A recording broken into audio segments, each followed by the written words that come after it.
बुद्ध कहते हैं, होश पूर्वक जियो, जीवन के प्रति जागृत रहो, अपना बोध संभालो।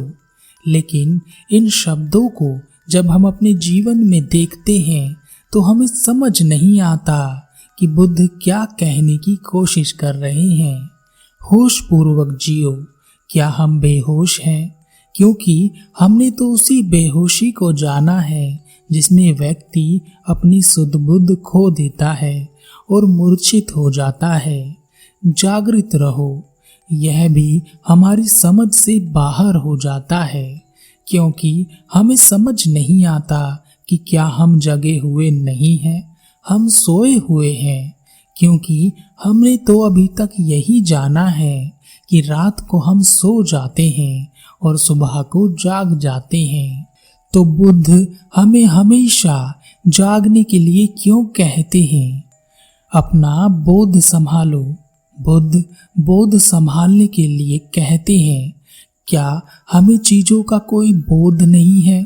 क्या हम जो बोलते हैं, कहते हैं, खाते हैं, पीते हैं या अपना रहन सहन करते हैं, क्या यह सब हम बिना बोध के ही कर रहे हैं? हम अपने बारे में बात करें तो हमें पता चलता है कि हमें ही क्या, हम में से हर कोई, हर एक को सब कुछ पता है। क्या है कोई ऐसा दुनिया में जो यह कह दे कि मुझे कम जानकारी है, मैं कम जानता हूँ? सब एक दूसरे से अधिक ही जानते हैं। तब बुद्ध क्या बताने की कोशिश कर रहे हैं? क्या वह कुछ और देख रहे हैं? वास्तव में वह सच्चाई देख रहे हैं, सत्य देख रहे हैं। वह जिस शिखर से देख रहे हैं वहां से सब साफ साफ दिखाई देता है। वह आप सबको देख सकते हैं कि आप सब में से हर कोई न होश में है, न जागृत है और न किसी को अपना कोई बोध है। बस ऐसे ही कीड़े मकोड़ों की तरह जिए जा रहे हैं। कहने को हम इंसान हैं, सर्वश्रेष्ठ हैं, पर अपने भीतर झांक कर देखें कि हम कितने श्रेष्ठ हैं। आज हम इस होश, जागृति और बोध को कुछ समझने की कोशिश करेंगे। कोई चीज अगर हमें समझ में आ जाए तो उस चीज को करना आसान हो जाता है, और जो समझ में ना आए तो वह चीज भले ही कितनी भी आसान क्यों ना हो, कठिन ही लगती है। घने जंगलों के बीच एक गुरु का एक आश्रम था। उन गुरु के केवल 3 शिष्य थे। कहा जाता था कि इन गुरु का शिष्य बनना आसान नहीं था। उनकी परीक्षाओं से हर कोई घबराकर भाग जाता था। पर एक दिन उनके आश्रम में एक ऐसा युवक आया जो यह ठान कर आया था कि अगर किसी गुरु का शिष्य बनना है तो इन्हीं का बनना है। उसने गुरु के समक्ष आकर कहा, गुरुदेव, मैंने सुना है कि आप इस धरती पर सबसे अच्छी तलवारबाजी सिखाते हैं। मैं भी आपसे तलवारबाजी सीखना चाहता हूँ और 1 वर्ष में इस धरती का सबसे बेहतरीन तलवारबाज बनना चाहता हूँ, जिसे कोई पराजित ना कर सके। गुरु ने ऊपर से नीचे तक उस युवक को देखा और कहा, तुम तो पहली ही परीक्षा में असफल हो गए हो। मैं ऐसे किसी को शिष्य नहीं बनाता जो समय बांध कर आता है। 1 वर्ष किसने देखा है? युवक ने कहा, तो गुरुदेव आप ही बता दीजिए कितना समय लगेगा। गुरु ने कहा, 1 क्षण भी लग सकता है और पूरा जीवन भी। सोच लो, एक बार अगर यहाँ शिष्य बन गए तो भाग ना सकोगे। शिष्य ने गुरु की शर्त को स्वीकार कर लिया और उन गुरु का शिष्य बन गया। अगले दिन शिष्य अभ्यास करने के लिए गुरु के पास एक लकड़ी की तलवार लेकर आया और कहा, बताएं गुरुदेव क्या करना है? आज से ही पाठ शुरू कर देते हैं। गुरु ने कहा, वहां आश्रम के उस कोने से शुरू करना है और पूरा आश्रम साफ करना है। गुरु की बात सुनकर शिष्य चौंक गया और कहा, गुरुदेव, मैं तो तलवारबाजी सीखने आया हूँ। गुरु ने कहा, वह हम देख लेंगे, जो काम तुम्हें दिया गया है वह करो। और जब तक हम ना कहें तब तक तुम्हें रोज आश्रम की साफ सफाई करनी है और दूसरे सारे काम निपटाने हैं। शिष्य आश्रम की साफ सफाई करने में लग गया। उसे विश्वास था कि गुरु उसकी कुछ परीक्षा ले रहे हैं। शायद आश्रम की साफ सफाई और बाकी काम करने की परीक्षा वह ले रहे होंगे, तो वह बारीकी से साफ सफाई करने लगा। हफ्ते गुजर गए, महीने गुजर गए, 6 महीने गुजर गए, पर गुरु ने एक दिन भी उसे तलवारबाजी सिखाने के लिए नहीं बुलाया। अब वह शिष्य परेशान होने लगा था। उसका मन साफ सफाई में नहीं लग रहा था। वह गुरु के बारे में अजीब अजीब सी बातें सोचता रहता। कभी बीती बातों को सोचकर, कभी उस दिन को कोसता जिस दिन वह गुरु के पास तलवारबाजी सीखने आया था। ऐसे करते करते उसे 1 वर्ष बीत गया और उसका सब्र भी टूट गया। वह गुरु के पास पहुंचा और कहा, अगर आप मुझे सिखाते तो इस 1 वर्ष में मैं एक सर्वश्रेष्ठ तलवारबाज बन जाता। गुरु ने शिष्य की तरफ देखा और पास ही में पड़े एक लकड़ी की तलवार से शिष्य की पीठ पर एक जोरदार प्रहार किया और कहा, जाओ सफाई करो। शिष्य को जोरदार पड़ी और वह भागकर अपने काम में लग गया। उसके बाद जब भी गुरु उसके आसपास से निकलते, उस लकड़ी की तलवार से उसके पीछे, आगे, ऊपर, नीचे 1-2 लगाकर ही जाते। वह परेशान हो गया था। उसे लगने लगा गुरु पागल हैं, तलवारबाजी सिखा नहीं रहे हैं, बल्कि जब भी मेरे पास से निकलते हैं तो मुझ में 1-2 धरकर चले जाते हैं। यह दिन में इतनी बार होता कि अब उसके दिमाग में कुछ और चलता ही नहीं। वह साफ सफाई कर रहा है, आराम कर रहा है, खाना बना रहा है, और हद तो तब हो गई जब गुरु ने उसे सोते हुए भी 2-4 लगा दिए। अब रोज उसके साथ यही होता। वह हमेशा चौकन्ना रहता कि कहीं गुरु तो नहीं आ रहे, कहीं उसकी पीठ पर फिर से तो नहीं पड़ने वाली है। नींद में भी सोते सोते वह जागृत रहता। जरा सी आहट से उसकी आंखें खुल जाती। वह सो तो जाता पर फिर भी उसे आसपास का बोध बना रहता।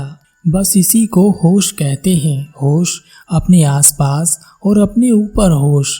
वर्तमान में आपके आसपास क्या घट रहा है और आपकी सोच कहाँ है?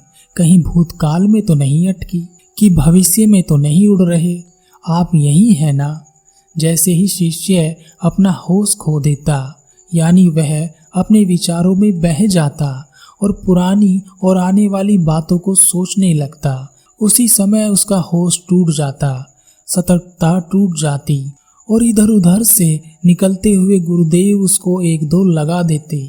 2 वर्ष ऐसे ही चलता रहा, लेकिन इन 2 वर्षों में उस शिष्य का होश इतना प्रबल हो गया कि किसी के आने की आहट तक उसे सुनाई देती। वह दूर से ही सुन लेता और सावधान हो जाता।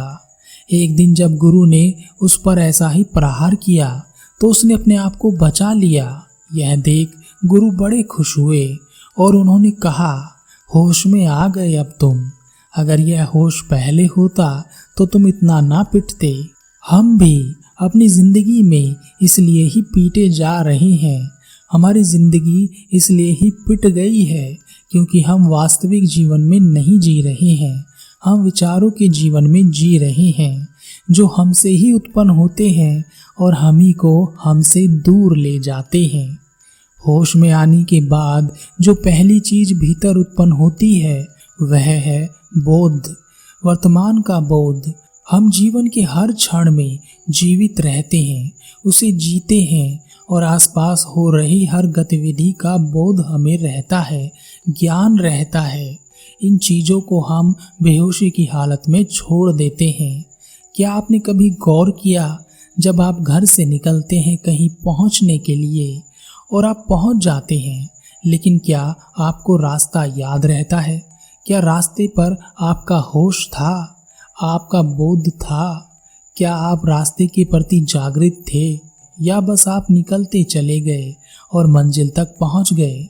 रास्ता कब निकल जाता है आपको पता ही नहीं चलता।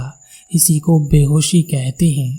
इस प्रकार आपका जीवन कैसे निकल जाता है आपको पता ही नहीं चलता। अब वह शिष्य इतना होश में था कि गुरु उस पर एक भी प्रहार नहीं कर पा रहे थे। वह जहाँ भी होता वहीं रहता, विचारों के साथ उसका कोई संबंध नहीं रह गया था। वह सतर्क था, हर पल में सतर्क, क्योंकि उसे कोई भरोसा नहीं था कि गुरु कब कहाँ से किस समय हमला कर दे। एक रात में वह सोया हुआ था। गुरु आए और उन्होंने अपनी तलवार से उस पर हमला कर दिया। शिष्य तुरंत बिस्तर से नीचे हो गया और उसने अपने आप को बचा लिया। यह देखकर गुरु बहुत खुश हुए और जाकर अपनी कुटी में सो गए। शिष्य ने सोचा कि गुरुदेव मुझ में ही होश, बोध और जागृति जगाने में लगे हैं। क्या वह खुद भी जागृत हैं? क्या उनमें होश है? शिष्य ने अपनी तलवार उठाई और गुरु पर प्रहार करने के लिए गुरु की कुटी पर गया। उसने देखा कि गुरुदेव गहरी निद्रा में सोए हैं। वह चुपचाप दबे पांव गुरु की ओर पहुंचा। उसने कोई शोर नहीं किया। उसने अपनी लकड़ी की तलवार ऊपर उठाई और गुरु के ऊपर प्रहार करने ही वाला था कि गुरु ने सोते सोते कहा, पागल, जा, तेरी शिक्षा पूरी हुई।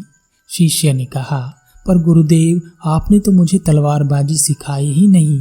गुरु ने कहा, अब तुझे तलवारबाजी में कोई नहीं हरा सकता। हमारा जीवन भी बेहोशी से भरा जीवन है। जो व्यक्ति होश में आ जाता है, जो वर्तमान में जीने की कला सीख जाता है, वह आसपास की चीजों के प्रति बोध से भर जाता है। यानी उसे आसपास की चीजों का हमेशा आभास रहता है, अनुभव रहता है। जो व्यक्ति बोध से भर जाता है वह जागृत जीवन जीता है।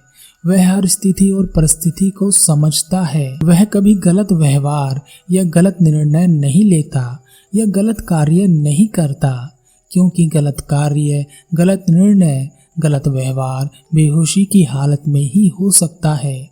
होश वाला कोई यह नहीं कर सकता। जिस दिन आप अपनी बेहोशी को समझ जाएंगे, उस दिन आप होश को भी समझ पाएंगे। अपनी जिंदगी के 24 घंटों को जरा गौर से देखिए। जानिए कि आप उन 24 घंटों में कितने घंटे जीते हैं। आप कहेंगे कि आप 24 घंटे ही जीते हैं, पर क्या वास्तव में आपने 24 घंटे जिए हैं? जो थोड़ा बहुत जागना जानते हैं वह भी मुश्किल से 1 घंटा ही जीते हैं। बाकी सब बेहोशी में रह जाता है। नहीं तो ज्यादातर लोग 24 में से 24 घंटे बेहोशी में ही जीते रहते हैं।